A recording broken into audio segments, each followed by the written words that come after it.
악마들 얘기 하나 해볼게요. 악마들 같아. 지금 서울시의회가 지방선거 때 민주당이 대판 깨지면서 서울시의회가 국민의힘이 과반 이상이란 말이에요. 네. 이 새끼들 보니까 좀 너무해. 하나씩 한번 볼게요.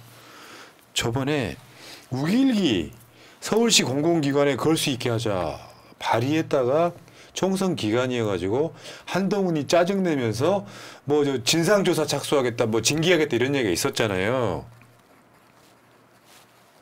서울특별시 일본 제국주의 상징물의 사용 제한에 관한 조례 폐지 조례안. 여기에 저 발의자하고 찬성자들이 다 국민의힘입니다. 네.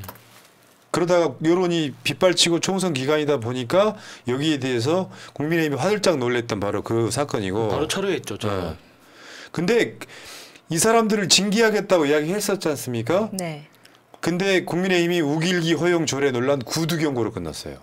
징계가 아니라. 하나마나 한 거죠. 한 패라는 거죠. 뭐 한동훈의 지도력이라는 게 그런 거 아니겠습니까? 이게 서울시의회 현 주소인데 며칠 전에 이재명 대표가 최고위원 회의에서 학생 인권 조례 폐지에 관련해 가지고 한마디를 합니다.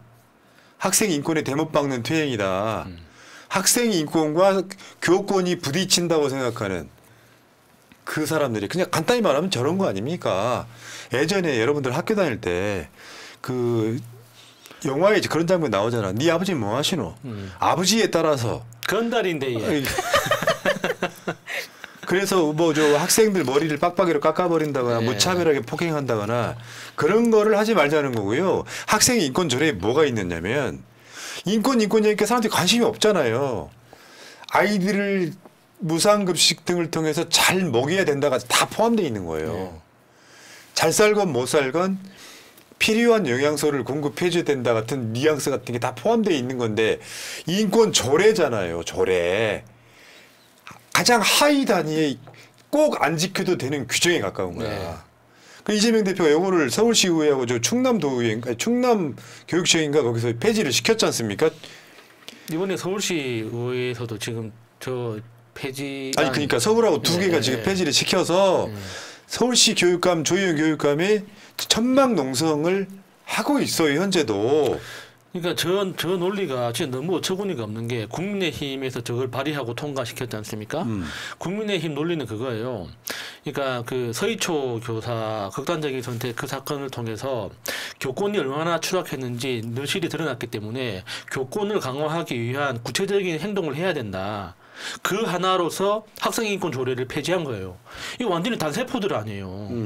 그러면 교권을 신장시키기 위해서 학생인권을 후퇴시키면은 교권이 자동으로 올라가는 거예요. 그러니까. 교권을 강화하는 방법을 만들어야지 학생인권을 그 학생인권대로 지키고 교권을 강화할 방법을 연구를 해야지. 지금 상황에서 교권이 많이 무너졌기 때문에 학생인권을 뒤로 물리면 무너진 교권이 다시 살아난대요. 그냥 저절로. 말이 안 되는 소리 아니에요. 그러니까 이게 학생의 인권이라는 개념을 저번에 서희초등학교 교사 돌아가실 때 교권 이야기하면서 학생의 인권 조례가 교권을 침해한다고 프레임을 만들어 놓고 국민의힘에서 근데 이제 여기서부터 진짜 악마들이 나오는 거야. 우길기 허용 조례에 찬성했던 4명이 학생 인권 조례 폐기에 앞장섰다. 이 보도가 어제 나왔죠. 그래서 이 사람들 이름을 한번 불러드릴게요. 김혜영 국민의힘 서울시의원, 박상혁 국민의힘 서울시의원, 이상우 국민의힘 서울시의원,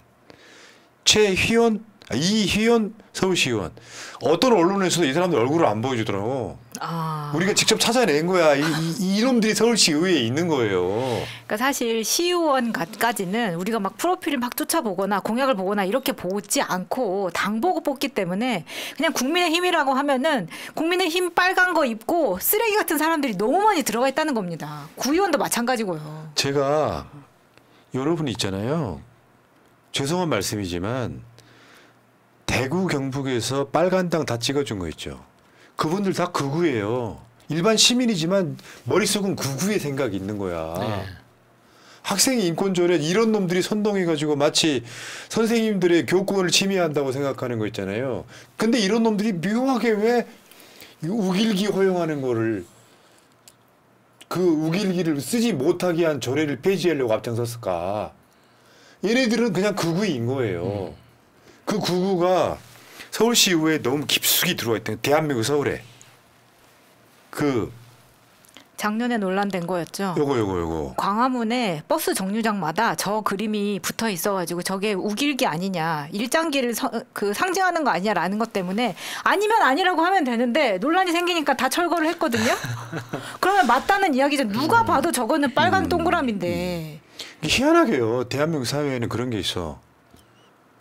윤석열이가 뭐라고 생각하고 그거에 대한 생각이 있으면은 저 말단의 지방 의원들까지 다 생각이 똑같아지는 거야. 일본과 친하게 지내다 넘어갔고요. 대한민국 사회 이제 아시죠? 뉴라이트라고 하는 거는 일본의 장학금 받은 사람들입니다. 일본 자금으로 공부한 사람들이에요. 저런 애들이 우길기를 세상에 공공기관에 걸자. 우길기가 일본 일장기하고도 달라. 우길기는 2차 세계대전의 상징물이에요. 우리가 전범기라고 부르잖아요. 전범기는 2차 세계대전 때 저번에 내가 정확한 데이터는 아닌데요. 일본이 관련해 가지고 그때 사망한 사람만 3,700만 명이에요.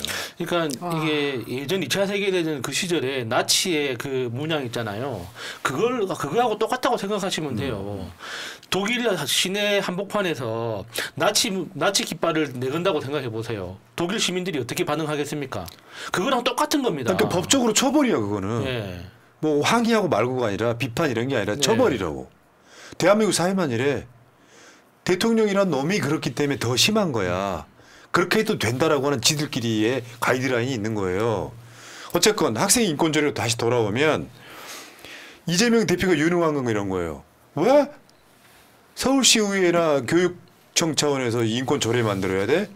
이러느니 차라리 법으로 만들자. 그렇죠. 그렇게 하면 조례 말고 법으로 만들자 맞아요. 해가지고 지금 22대 때 민주당 주도로 학생 인권법을 만든답니다.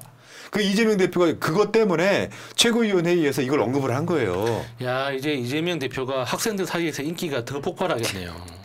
지금도 인기가 좋은데. 그러니까 학생 인권이 선생님들한테 폭력당하고 이런 것만 하자는 게 아니라니까요.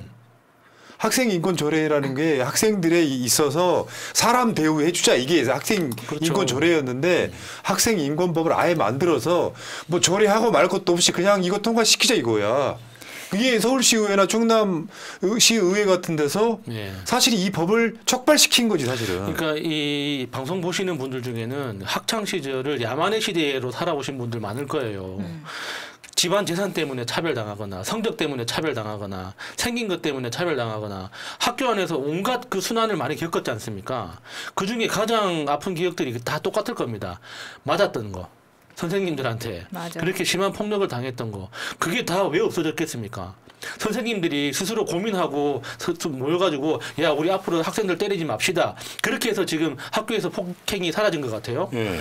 다 제도 때문에 사라진 거예요. 제도가 하지 말라고 하니까. 맞아요. 우리가 검찰개혁 같은 걸 할 때도 보면 제도의 미비점으로 수사권 다시 복원시켜 버리잖아. 이재명 대표가 최근에 한 말 중에 되게 멋있는 말이 그런 거였어요. 아니 왜 무슨 참사만 나면은 특별법 만들어야 되는지 모르겠다. 법으로 특정 어떤 참사라든지 어떤 상황이 발생하면 법으로 당연히 개입하게끔 만드는 법을 만들어라. 왜? 지금 국가 경제가 안 좋아요. 그러면 우리가 13조 추경하라고 하잖아요. 아니 이런 상황이 돼서 어떤 특정한 지점이 되면 국가가 자동으로 개입할 수 있게 법 만들면 된다.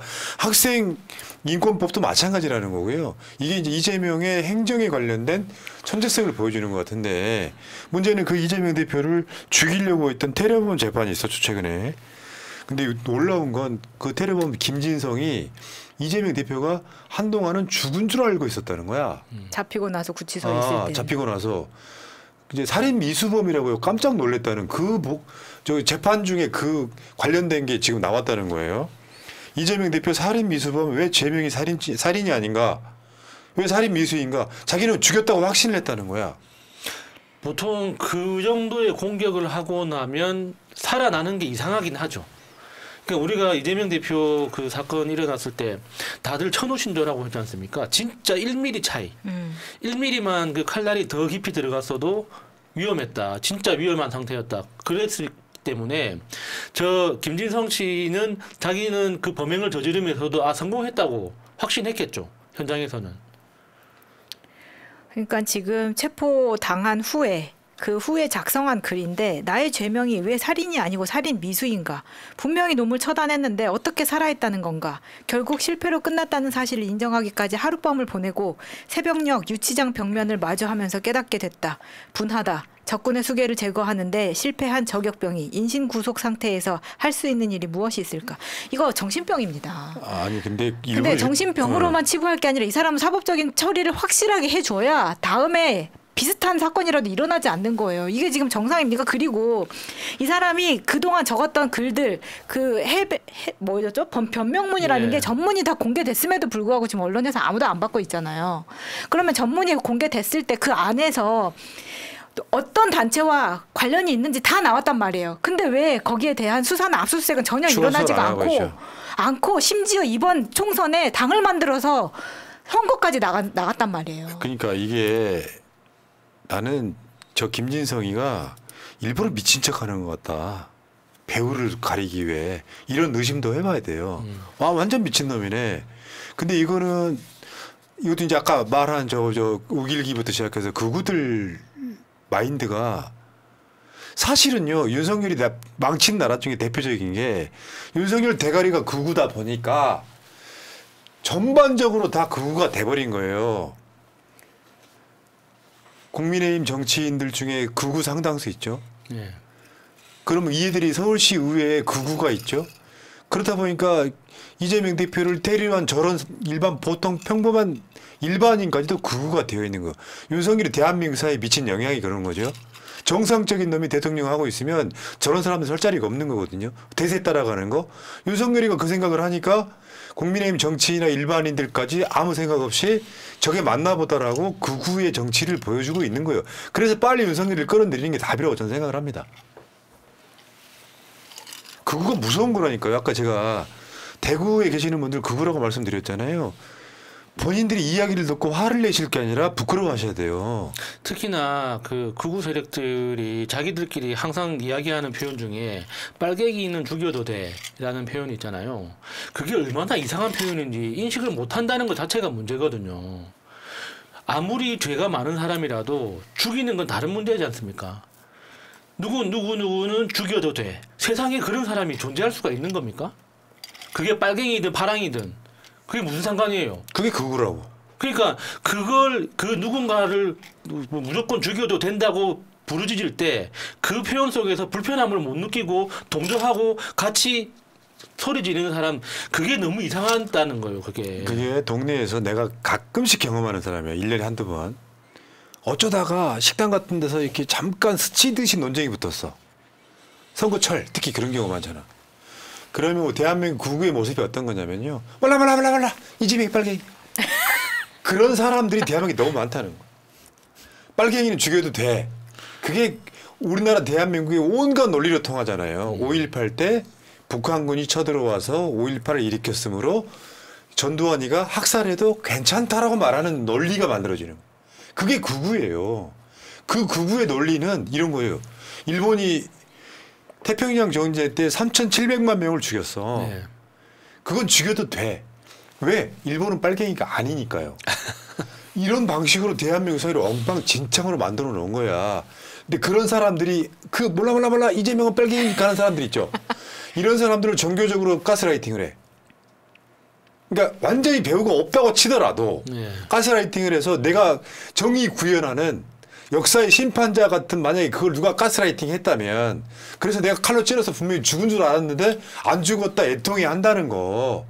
이게 얘 말을 그냥 고지것대로 액면 그대로 믿더라도 대한민국 사회는 윤석열이가 다 망쳐버린 거라는 거예요. 거기에 자영업자가 등장을 합니다. 정광훈 같은 애들. 정치 자영업자가 등장을 해서 윤석열 지키자고 무슨 통일당?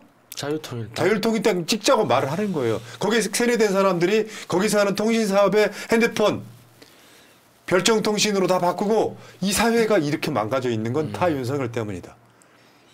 다행인 게요. 국민의힘의 당대표 경선에 유승민이 나갈 것 같습니다. 오. 지금 고려하고 있다. 유승민 성격에. 그나마 유승민이 그나마 좀 나아. 그중에 제일 정상이긴 해. 그러니까 대한민국 극우는 이거 악마예요. 악마. 네.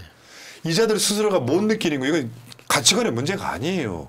사람이 죽은 사건, 이태원 참사, 최상병 순직 이런 거 있잖아요. 그러면 보수 진보를 떠나가시고 놀러 갔다 죽었다, 군대 가서 뭐 그러다가 죽을 수도 있지가 아니고 사람의 생명이 걸려 있는 사건들에 대해서는 보수 진보 할 거 없이 진상 규명하고 한도 풀어주고 국민들 모두가 그분들을 위로해 줘야 되는 게 맞거든요. 대한민국에 이게 안 되잖아요. 세월호도 놀러 가다가 돈 많이 받으려고 세월호로 박근혜가 무너뜨렸다. 이거밖에 없는 사람들은 대한민국 악마들이 다 이런 이야기예요. 자, 이야기 좀 과격해졌습니다. 자, 흑석 돌림. 중학교 때 급식비 못 내서 교무실 끌려가 욕 먹고 어머니 우셨던 기억나네요. 그런 세상 끝내야죠. 저는 우리 도시락 싸고 갔었잖아요. 급식비가 아니라. 그러면 어머니가 일을 하셨기 때문에 반찬이 별로였어요. 어떤 경우는 김치만 싸가. 그럼 이렇게 부잣집 애들이 밥통보다 반찬통이 크게 나오면 그게 너무 신기했던 거예요. 그렇죠. 예. 옛날에는 반찬이 짰어야 돼. 왜? 반찬이 돼야 됐기 때문에. 근데 우리 엄마는 일 안 했어도 반찬이 별로였는데. 그랬습니까?